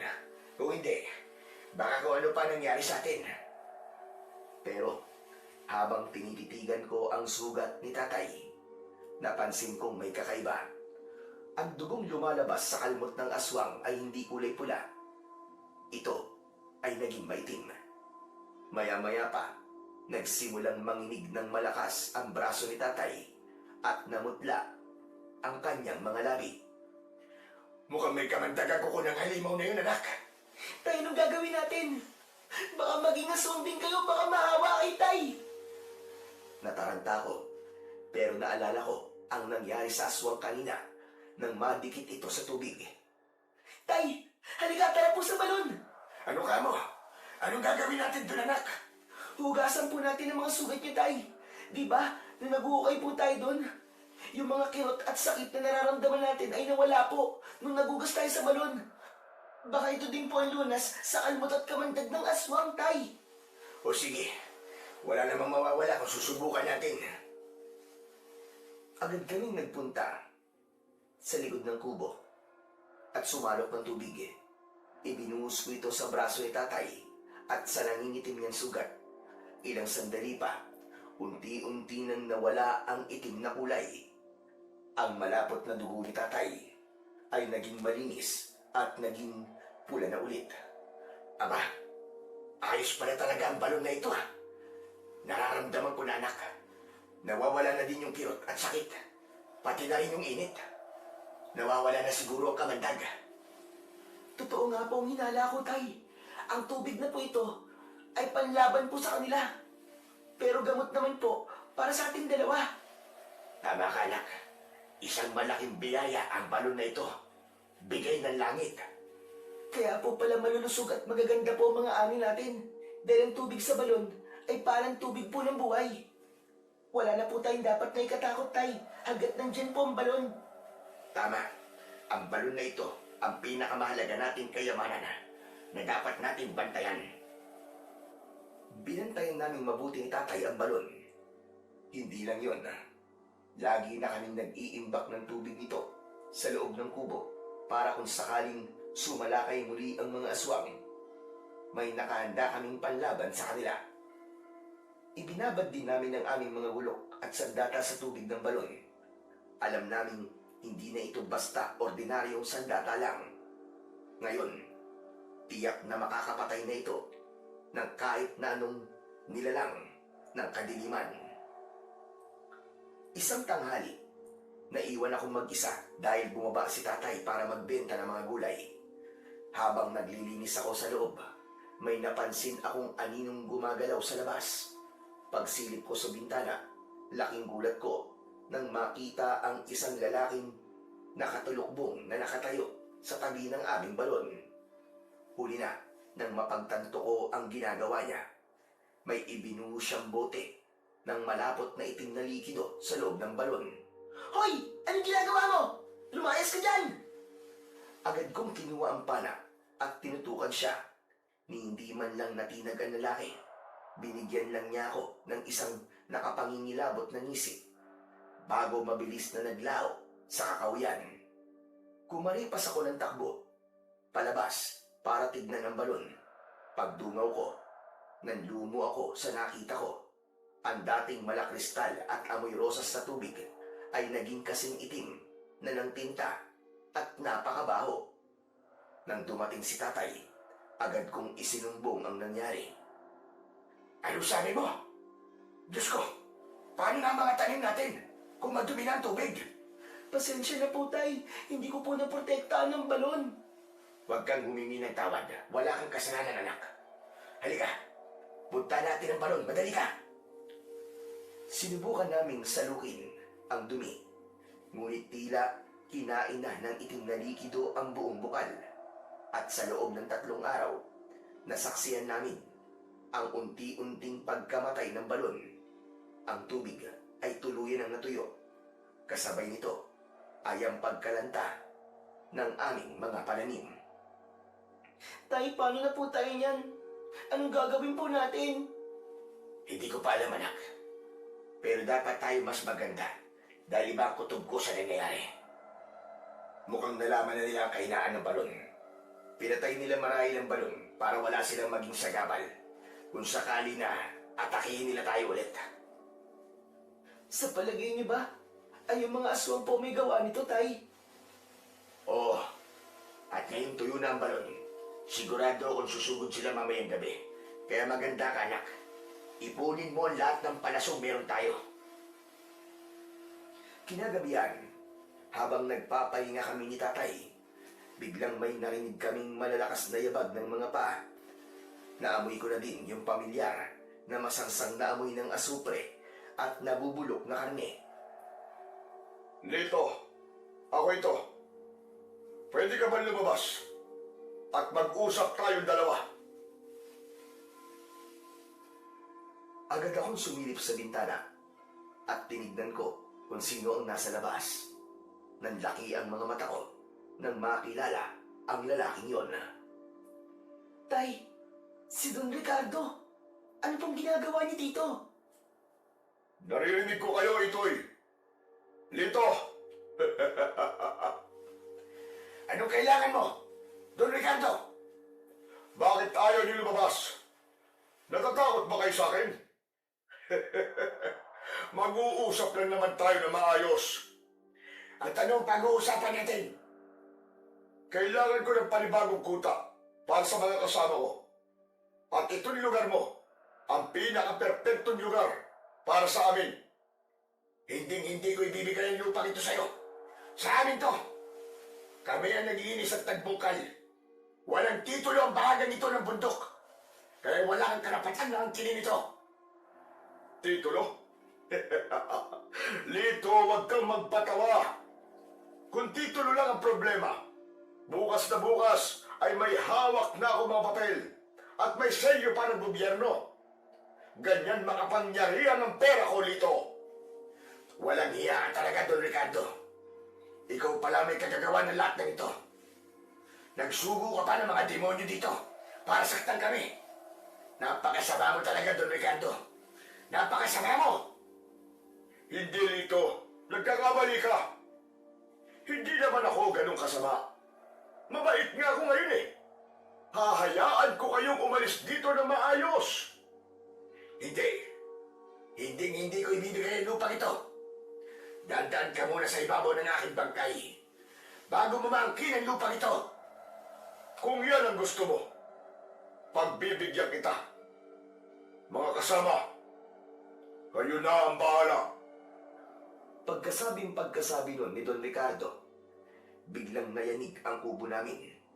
Dahil sa gawa lang ito sa mga magagaang na materyales, hindi ito nagtagal. Nagiba agad ang bubungan namin at dumungaw doon ang napakadaming aswang. Ito'y ang pana! Natulala ako at hindi agad nakakilos. Mabilis na sumugod ang isang aswang. Iwinasiwas ni tatay ang kanyang itak. Hindi niya kayang tamaan ng aswang dahil mabilis ito. Nang medyo may masmasan ako at nakitang dahan-dahan nang lumalapit ang mga aswang sa tatay ko, doon ako kumilos. Sunod-sunod ako nagpakawala ng mga palaso. Ang mga palaso kong binabad sa tubig ng balon ay may kakaibang bagsik. Natamaan ng isang aswang at mabilis itong nagliyab. Umalingaw-ngaw ang malakas niyang ungol habang unti-unti siyang nagiging abo. Habang nangyayari ito, bumukas ang pinto. May pumasok dun isang aswang. Tapos ay may isa pang aswang. Unti-unti na kaming nakukoner. Masyado silang madami para harapin namin mag-ama. Ito'y, hindi natin sila kaya rito. Masyado silang marami. Tumakbo ka na. Doon tayo sa may taniman. Agad kaming kumilos. Tumalon kami palabas sa bintana. Kumaripas kami ng takbo patungo sa taniman. At doon nagsimula ang brutal na labanan. Handa ka na ba, anak? Handa ka na bang ipagtanggol ang lupang ito? Opo, tay. Sa atin po'y pinagkatiwala ang lupang ito. Kaya pagtatanggol ko po ito sa abot ng aking mga kaya. Kaya humanda ang mga pangit na aswang na yan. Isang aswang ang tumalon sa harap namin ni tatay. Alisto kong naitutok sa kanya ang aking pana. Dahil sa bilis at liksi ng aking kamay, napakawalan ko ito kagad bago pa man niya kami masaktan.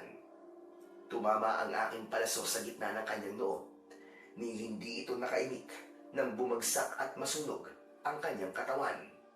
Sa kabilang banda, 3 aswang ang agad na pumalibot sa tatay ko. Iwinasiwas nito ang kanyang itak. Sobrang bagsik ni tatay. Mabilis siyang nakakaiwas sa pag-atake ng aswang at agad siyang nakakabawi ng mga saksak. May ilan pang sumugod. Gigil na gigil silang mapatay kami. Isang aswang ang sumubok na sakalin si tatay.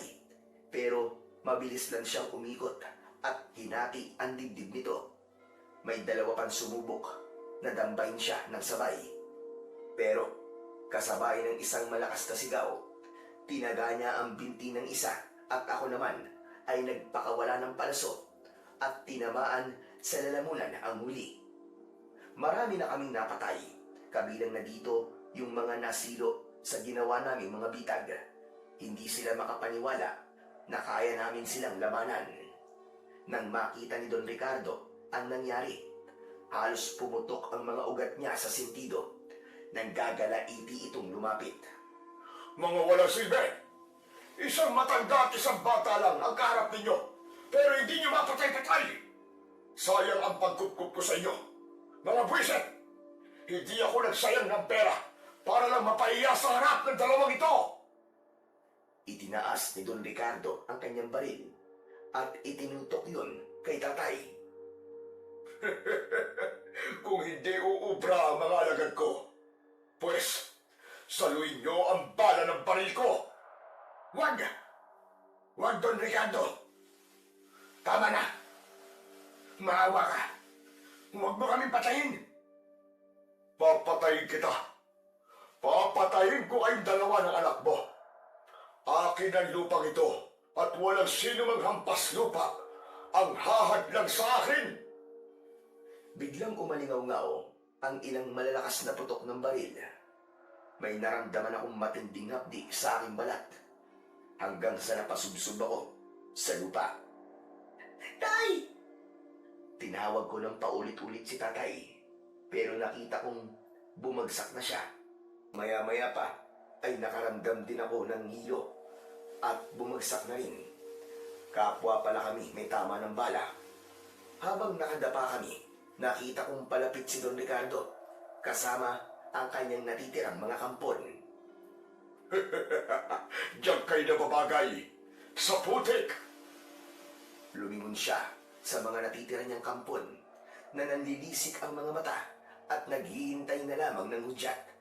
Itinuro niya kami gamit ang dulo ng kanyang baril. Ano pang hinihintay nyo?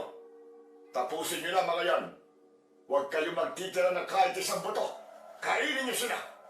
Gawin ninyong hapunan ng mag-amang ito para malaman ng lahat kung anong nangyayari sa mga humaharang sa gusto ko. Sa utos na yon, naghandang sumunggab ang mga aswang. Pero biglang nagbago ang ihip ng hangin. Biglang nawala ang buwan at natakpan ng maitim na ulap. Isang nakabibing dagundong ng kulog ang umalingaw-ngaw. At sa isang iglap, isang matalim na kidlat ang gumuhit mula sa langit at tumama ng direkta kay Don Ricardo. Wala siyang nagawa. Sa isang iglap, nasunog ang kanyang katawan na siya niyang ikinamatay. Bumuhos ang napakalakas na ulan matapos yun at naging sunod-sunod ang pagtama ng kidlat sa mga natitirang kampon ng kadiliman. Nang mamatay na silang lahat, saka lang muling kumalma ang kalangitan. Naging banayad na ang buhos ng ulan. Tay! Mamamatay na po ba tayo, Tay? Hindi, anak. Humingi tayo ng awa sa Panginoong Diyos. Marami ng himala ang nangyari. Ngayon pa ba tayo susuko? Ngayon pa ba tayo hindi mananalig sa ating mga gabay at tagapagligtas?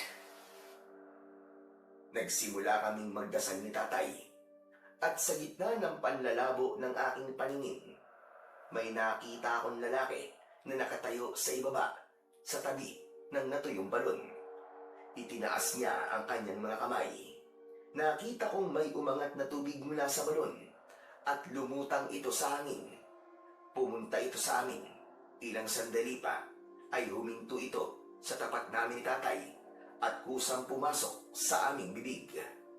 Biglang guminhawa ang aking pakiramdam. Nawala ang hapdi, nawala ang kirot, pero pagkatapos nun, biglang dumilim ang lahat hanggang sa wala na akong maalala. Medyo maliwanag na nang magising ako.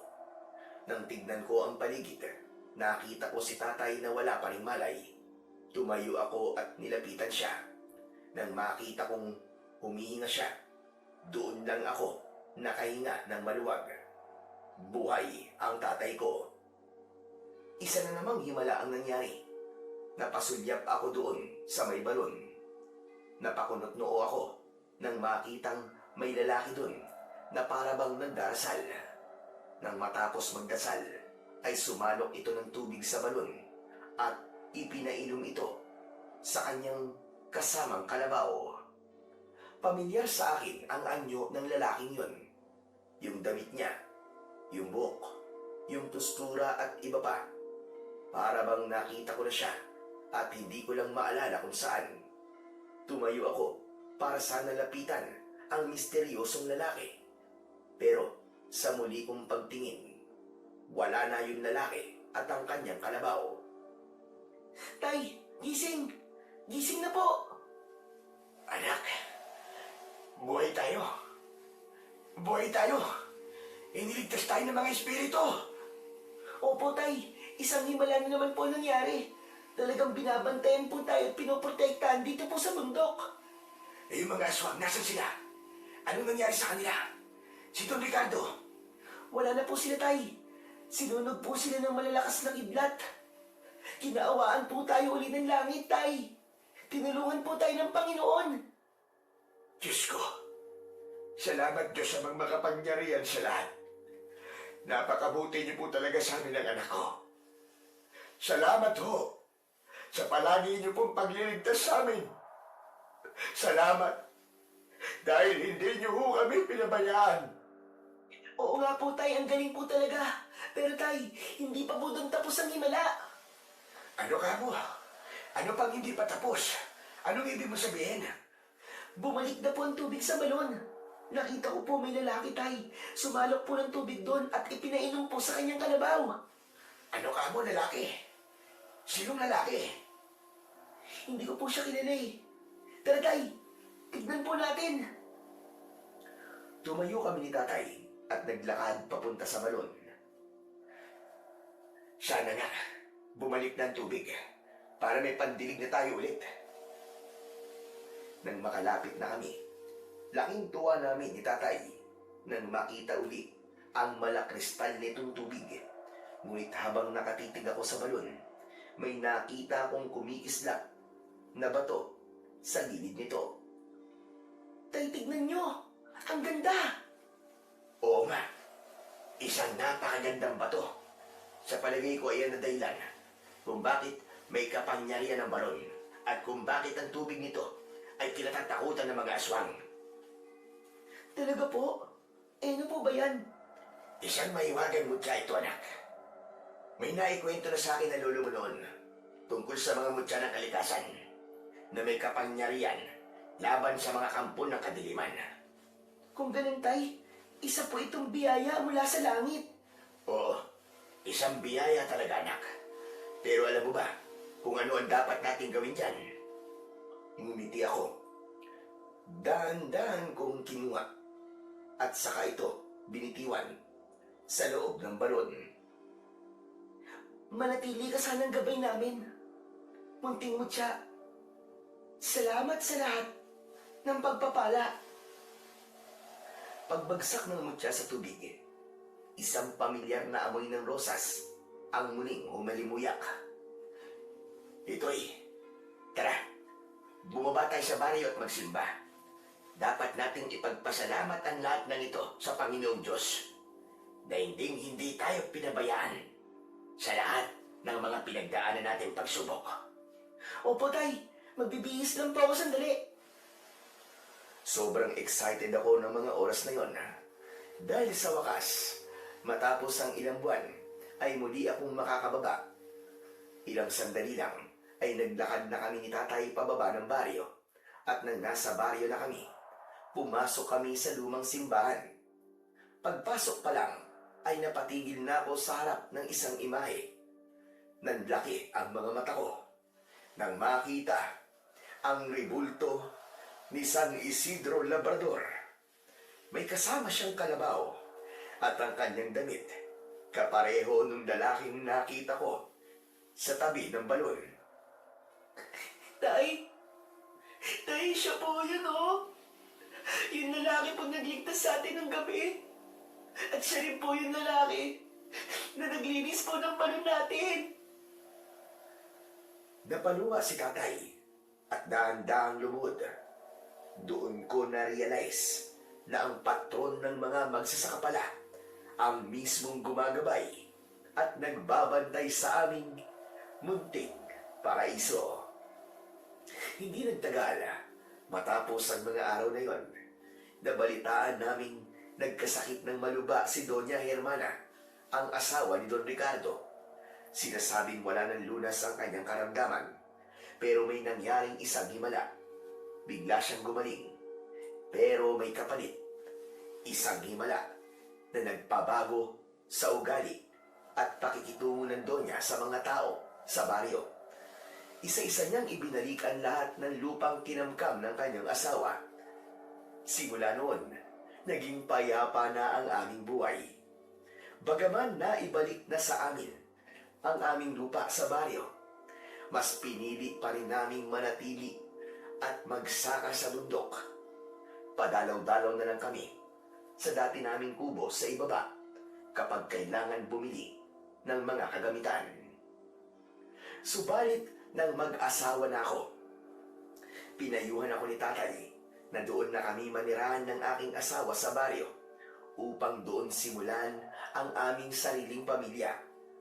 Sinunod ko naman ang payo ng yon. Dito kami sa baryo nanirahan ng asawa ko.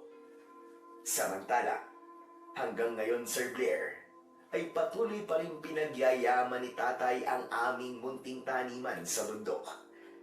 Nanatiling masagana at magaganda ang kanyang mga ani.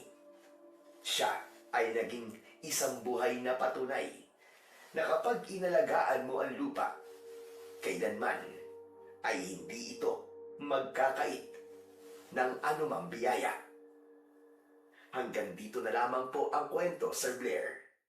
Maraming salamat po sa pagtatampok ninyo sa aking kwento. Sa kabila ng lahat ng pagsubok na hinarap ng mag-ama, nanatili silang matatag dahil sa kanilang pagkakaisa at pananampalataya sa Panginoon. Pinatunayan ng kanilang buhay na hanggat magkakasama tayong pamilya na humaharap sa hamon at patuloy na nagtitiwala sa Panginoong Diyos, hinding-hindi tayo pababayaan kailanman. Sa halip, tayo ay gagantimpalaan ng mga biyayang hindi mabilang, mga pagpapalang siksik, liglig, at umaapaw. Maraming salamat po sa inyong pakikinig at pagsuporta sa aking mga YouTube channel. Hanggang sa muli, at pagpalain po nawa tayong lahat ng Diyos na may kapal.